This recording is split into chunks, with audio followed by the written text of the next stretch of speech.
હર હર મહાદેવ, જય માતાજી મિત્રો. અત્યારે અમે જઈ રહ્યા છીએ અડાજણ થી દાહોદ તરફ અને તમારી ઘણી વખત કોમેન્ટ આવે છે કે બસનું ઇન્ટેરિયર બતાવો, સીટ કેવી રીતે છે એ બતાવો. નવી જે એક્સપ્રેસ માંથી અમારી ગુજરનગરી બસ થઈ છે તેમાં કઈ પ્રકારની સીટો હોય છે, કઈ પ્રકારની વચ્ચે સામાન રાખવાની જગ્યા હોય છે એ બધું બતાવો.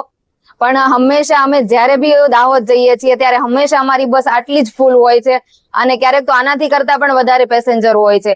એટલે અમે તમને પૂરેપૂરું ઇન્ટેરિયર બતાવી શકતા નથી, પણ આગામી જે વિડીયો આવશે એમાં અમે ટ્રાય કરીશું, પ્રયત્ન કરીશું તમને બસનો પૂરેપૂરો વિડીયો બતાવવાની. જ્યારે બી અમારી બસ કોઈ બસ સ્ટેન્ડ પર દાહોદ થી ઉપડીએ ત્યારે શરૂઆતમાં ખાલી હોય છે, તો એ સમયે તમને વિડીયો ઉતારીને અમે બતાવીશું તમને, બરાબર? અને જોઈ શકો છો કે બસ હંમેશા આટલી જ ફૂલ હોય છે અને જો કોઈ સીટ બાકી રહી જાય તો જ્યાં સુધી બસના ફૂલ પેસેન્જર ના થાય ત્યાં સુધી મારા ભાઈ શિવમભાઈ ત્યારે પણ બસ સ્ટેન્ડ છોડતા નથી. એટલે હંમેશા અમે આવી રીતે જ તે પેસેન્જરને બેસવાનો આગ્રહ કરીએ છીએ અને જ્યાં સુધી બસ પૂરેપૂરી ના ભરાય ત્યાં સુધી અમે બસ સ્ટેન્ડ છોડતા નથી. અને અમે બંને ભાઈ બહેન હંમેશા જીએસઆરટીસી ની ઇન્કમમાં વધારો કરવાનો જ પ્રયત્ન કરીએ છીએ.